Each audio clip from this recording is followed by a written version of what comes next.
So hello guys, welcome back to my another video and welcome back to my channel. और आज का title और thumbnail देख के आप लोगों को तो पता चलेगा क्या होने वाला है और किस टॉपिक के ऊपर ये वीडियो होने वाला है। तो फिलहाल देखो, बात कुछ ऐसा है कि कोई भी बाइक पिक करने के लिए हम लोगों को क्या क्या डिसीजन लेना पड़ता है। ठीक है, आज मैं उसी के ऊपर बात करने वाला हूँ कि आप अगर मिनिमम से मिनिमम 100 सीसी का भी अगर बाइक ले रहे हो तो क्या उसमें आपका रिक्वायरमेंट है, क्या इसका क्राइटेरिया है, सब कुछ आज इस वीडियो में मैं क्लियर करने वाला हूँ।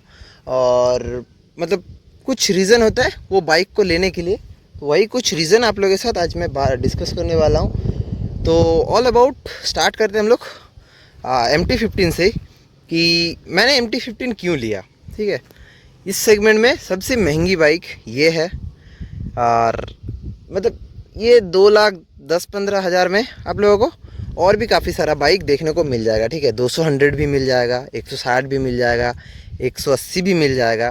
ठीक है, तो बहुत सारा सेगमेंट है इस प्राइस रेंज पे। लेकिन फिर भी मैंने MT-15 में क्यों किया। ठीक है, मैं पहले अपना ओपिनियन क्लियर कर लेता हूँ, फिर मैं आप लोगों को समझाऊँगा आप कैसे अपना बेस्ट बाइक पिक कर सकते हो। ठीक है, तो फर्स्ट ऑफ ऑल रीज़न कि देखो, ये मतलब हर किसी का ड्रीम बाइक होता है। बहुत अगर मैं प्लेटिना चला रहा हूँ या स्प्लेंडर चला रहा हूँ तो मेरे पास अगर G900 का ड्रीम है तो वो कोई बुरा बात नहीं है। ठीक है, वो हो ही सकता है, वो रह सकता है। इंसान है तो इंसान के पास ड्रीम भी रहेगा, तो जाहिर सी बात है।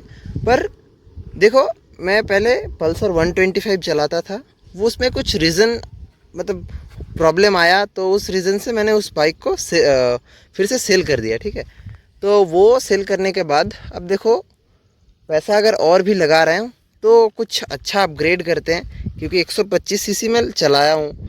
और मैं जब 125 सीसी सेल भी किया तो उसमें ऐसा तो नहीं मेरे को प्रॉफिट ही हुआ, उसमें भी फाइनेंस करके लिए थे हम बाइक, तो उसमें भी मेरा लॉस हुआ।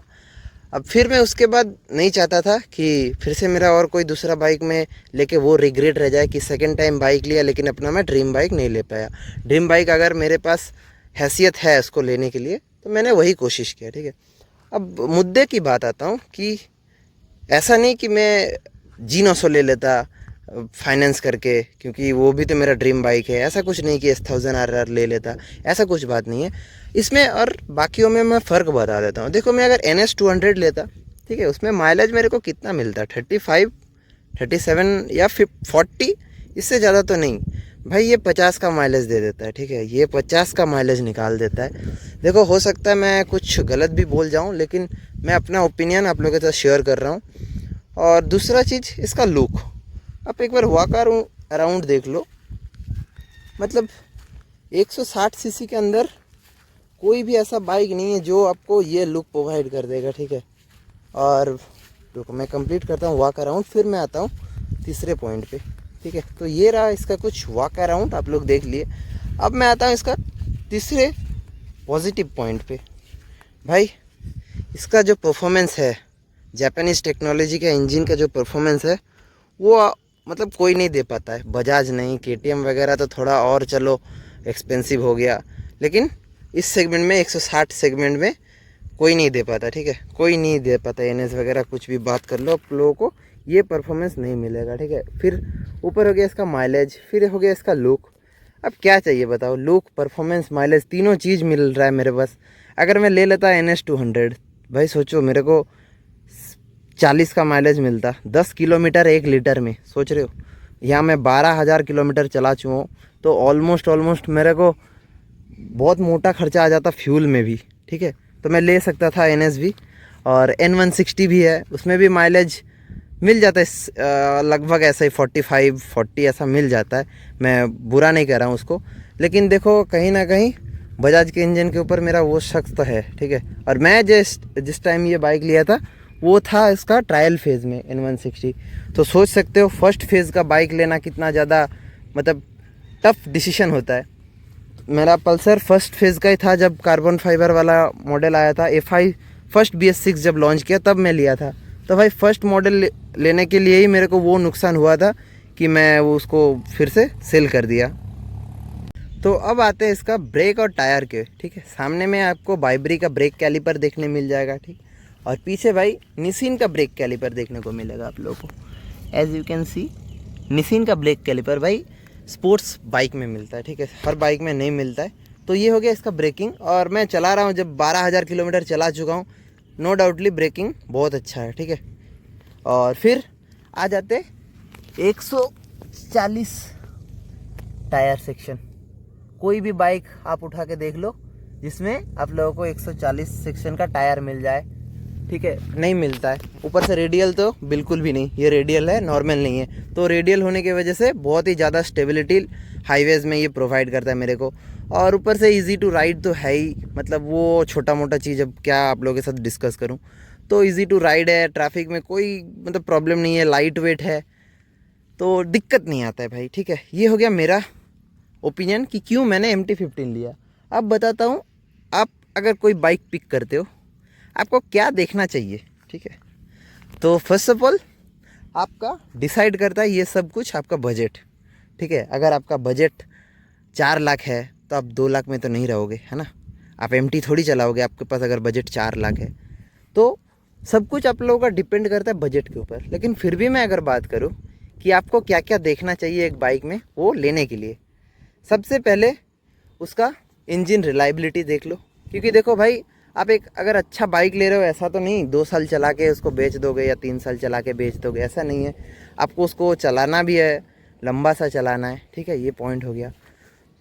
तो फिर दूसरा हो गया, अगर आप लोग डेली कम्युनिकेट करते हो, मतलब डेली राइड करते हो, बहुत लंबा जाते हो, तो उसमें आपको थोड़ा कंफर्ट भी चाहिए और माइलेज भी चाहिए। तो ये चीज़ भी आपको ध्यान में रखना है कि आपको थोड़ा माइलेज भी चाहिए, कंफर्ट भी चाहिए। तो क्या आपका वो बाइक आपका ये रिक्वायरमेंट फुलफ़िल कर पा रहा है, ये आप लोगों को देख लेना है। फिर है सेफ्टी।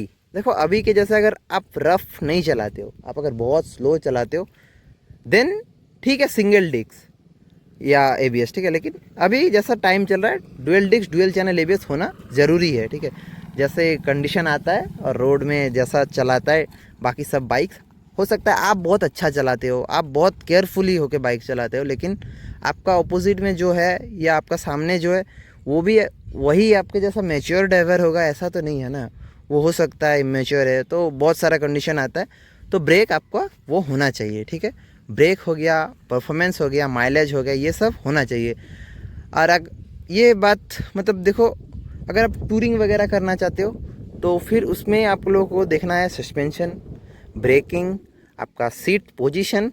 देखो सच कहूँ तो मेरा यामाहा MT-15 में सीट पोस्चर मेरे को उतना कंफर्ट नहीं देता है। अगर मान लो कि मैं 500-600 किलोमीटर राइड कर दूँ, नहीं देता है भाई, थोड़ा बहुत दिक्कत होता है सीट में, हैंडलिंग में नहीं होता है, लेकिन सीट में दिक्कत आता है मेरे को बैठने में।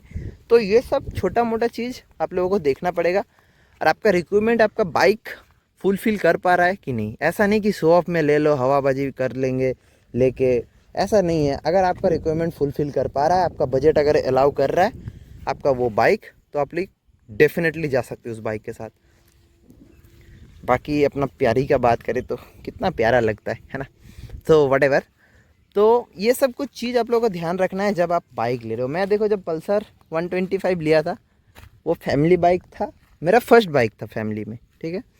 तो उसमें सिंगल सीट आता था, तो उसमें ईजीली मम्मी पापा बैठ जाता था। इसमें थोड़ा बहुत दिक्कत आता है, ठीक है, इसमें थोड़ा बहुत दिक्कत आता है बैठने में उन लोगों को। तो वो सब आप लोगों को चीज़ देखना है कि आप किस पर्पज़ से बाइक ले रहे हो, वो पर्पज़ आपका फुलफ़िल कर पा रहा है कि नहीं आपका बाइक, ठीक है। दूसरों को देख के आप शो ऑफ में मत जाओ। आपका जो रिक्वायरमेंट है, आपको जो ज़रूरत है, आप उसमें रहो।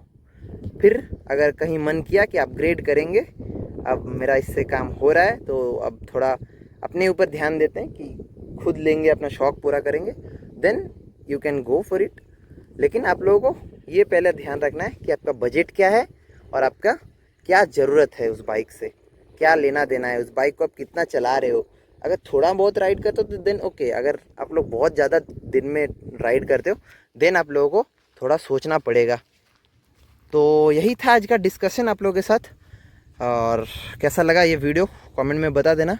अगर कोई नया बाइक ले रहा है तो उस दोस्त को सजेस्ट कर दो, ये वीडियो शेयर कर दो। और वीडियो अच्छा लगे तो एक लाइक और चैनल को सब्सक्राइब जरूर से कर देना। तो चलिए गाइस, मिलते हैं ऐसे किसी और अमेजिंग वीडियो के साथ। तब तक के लिए tata bye bye, stay tune guys.